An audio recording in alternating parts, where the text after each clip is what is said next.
What's up, people? We're here with World Behavior Analysis Day.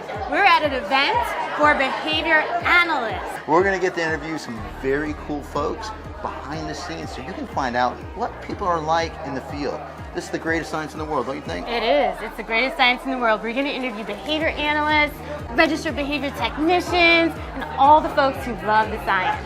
Real people doing real things. Can't wait to share it with you.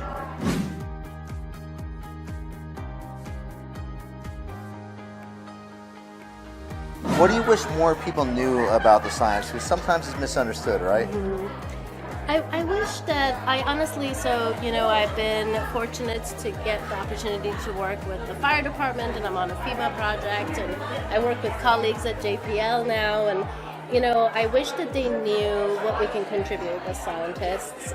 We measure behavior, and that is such a precision and so needed by other fields, and I think that that's super cool.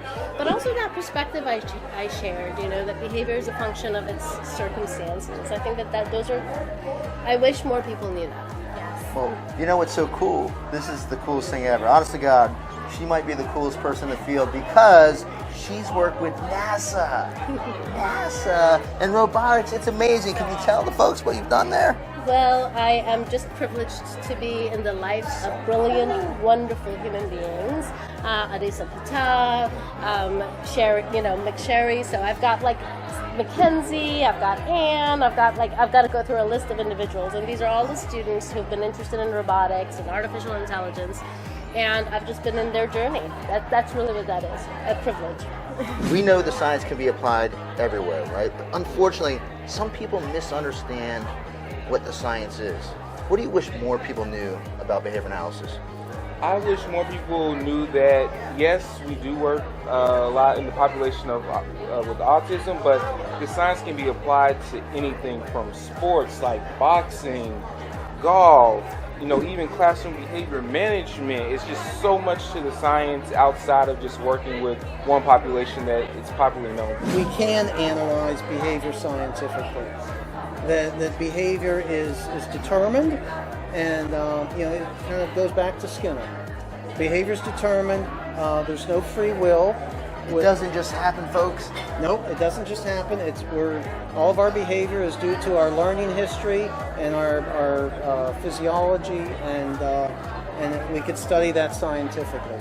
That it's not just for learners, right? It should be disseminated with all people so that you can affect more people. If you work with administrators, teachers, coaches, other leaders in different organizations, they can have more effect on larger amounts of people rather than just working with one individual person. You know what's cool about Bobby? Bobby's a fighter. He's a Muay Thai fighter. You guys know Prince, a real fighter. He fights, man. Look how cool this guy is. He's a behavior analyst. He helps to make a positive difference in the lives of people. You could be just like Bobby. If you're not in the field, right, get into the field, man. The field is amazing.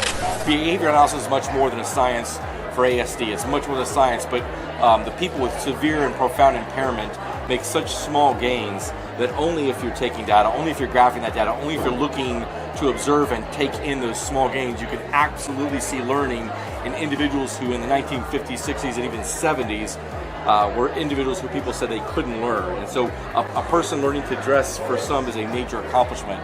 We should celebrate that. A person high functioning with autism who becomes a professor, we should celebrate that. We should be celebrating people achieving what they can in their own lives, and behavior analysis allows you to do that. It allows you to do it every single day.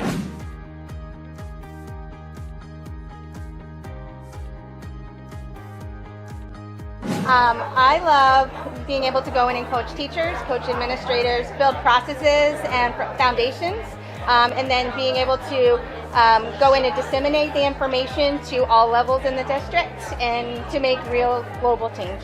Just so people don't understand, you're in schools, right? People think, well, this is behavior, what does that have to do with schooling and education? But we know something different, right? So what kind of positive results have you seen the science making inside of schools or classrooms? What's one result you've seen?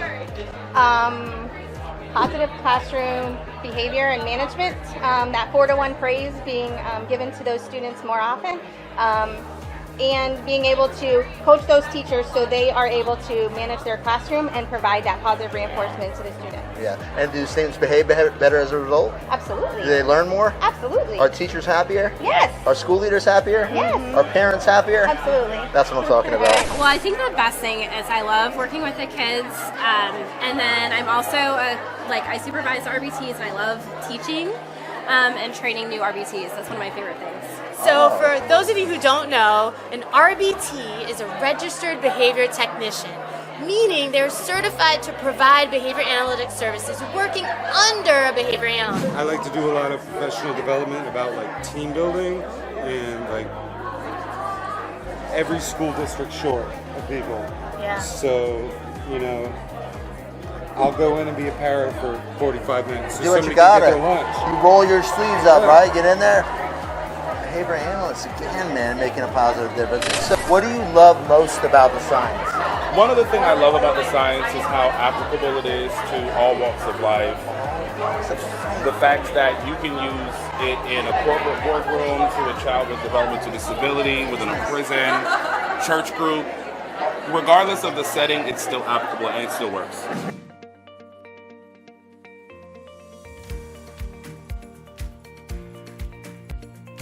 How long have you been in the field now? About 6 years. 6 years, okay. So in 6 years, I'm certain that you've helped a lot of people, right? It could be a small change or a big change, right? When you look back over your 6 years, what's the thing that you just love that you were able to do the most with the science? I think I just really like the fact that I was able to be that person that could help someone through something, and maybe I didn't make a big impact, but I could show them to someone that could make a bigger impact, or just be a little bit of a stepping stone, that little bit of help, and just like fortitude in a moment that maybe they needed the most. You hear this? The theme here? Helping people, making a positive difference. Children, adults, any industry. Science is amazing. Thank you so much. My personal favorite thing is the expansion and development of OBM. Okay. Because I think that there are more companies that really need to accept and embrace the principles of OBM and ABA just to make it the world better for their employees. Yes.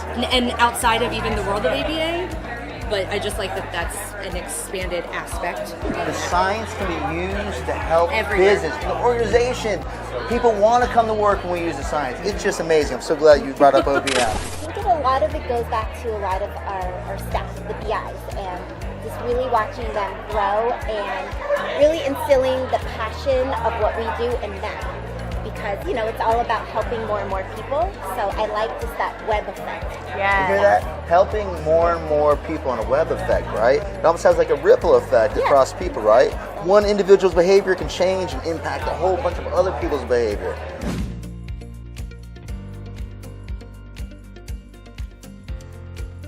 You're a BCBA based out of Florida. Tell us a little bit about what you do. I am a lead co-instructor for Florida Tech's ABA online program. Okay, all right. And so what does that mean for people who don't know what that means? So we have a course sequence that helps people get certified as behavior analysts, and they can take those classes online from the comfort of their homes. And my role is basically to make sure that the courses run smoothly and make sure that they're getting it. So kind of like your teaching assistant in your pocket all the time. Oh, nice. So you train and help behavior analysts become certified to do what they do in the field. Yes, indeed. All right. That's a beautiful thing. All these people that have come through had to be trained, they had to learn, and they had to become certified so they could practice in the field. It's amazing. Now, Corey, what do you wish more people knew about the science of human behavior, about behavior analysis? The applications. I think many people associate ABA with autism treatment, and that's certainly an area that we've had enormous impact. But applied behavior analysis is really a science of learning, and it's learning theory, and so it has so many applications wherever people are doing things. Behavior analysis has something to say in that regard, and a way to help usually. Yeah, so I own a ABA-based preschool in Pennsylvania, so we serve all children regardless of neurodivergent, neurotypical. It's a big meshing pot, and we apply the principles in teaching all the children, and then I have a practice in New Jersey as well. Nice. So you're a very, very busy woman. Yes. Too busy. Behavior analysis, you can be a business owner as well, right? Sure can. Not only can it help people in business, but you can be your own owner, right? I am a district district behavior specialist. I've been there for over 15 years. And I was working in schools as far as the north, south, west, east part of the county. And every few years my schedules changed. So I would work in schools, behavior units, access units, and now I work in transportation. Oh my goodness. So you're transportation now? Yes, because there's lots of behaviors on the bus. And people don't realize that that's a Helping huge behavior issues on the bus, keeping people's lives safer because she's on the bus improving these outcomes.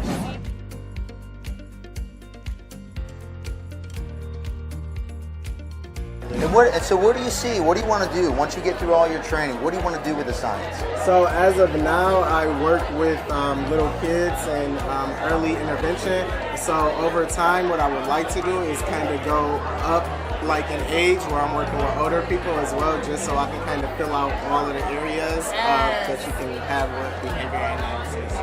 Very well-rounded, right? Yes, definitely. I got to apologize. So anybody that doesn't know what CABAS is, what is CABAS? Yes. CABAS is the comprehensive application of behavior analysis to schooling. Legit. And it's 35 years of evidence-based research on a systems approach to behavior analysis. Well, and get this, this is crazy, right?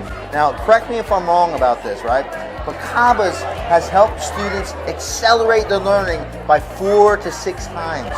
Yes, they have an 4 to 6 times. Yeah, they have an accelerated independent learner program that they have now done in public school systems, like in Rockland County, and CABAS schools are in multiple places around the world, like Italy. They've been in Ireland, Spain. And there's CABAS board and credentialing. They have their own credentialing. The science of human behavior is making what takes students 4 years to learn, they can learn it in 1 year, or 6 years in 1 year.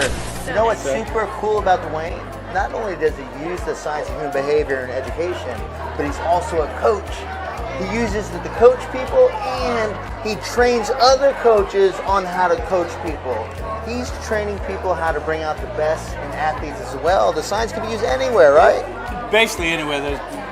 Applied behavior analysis applies to all of us all the time. Even now, you guys convinced me to do this interview. You're going to school for it. Where do you want to see yourself one day? What do you hope to do once you get fully trained as a behavior analyst? Well, I very much enjoy research, but I also very much love traveling. So I would love to find a way to expand this, like work in Europe if I could. So I know there's opportunities to do that, to propagate the field. So that's my interest. That's what I would like to go about. The science of human behavior can be used everywhere. Doesn't know culture, continent, religion, politics, nothing. You can take the science and make a difference somewhere. I'm assuming you want to make a difference in people's lives? Yes. No, I would love to. Yes.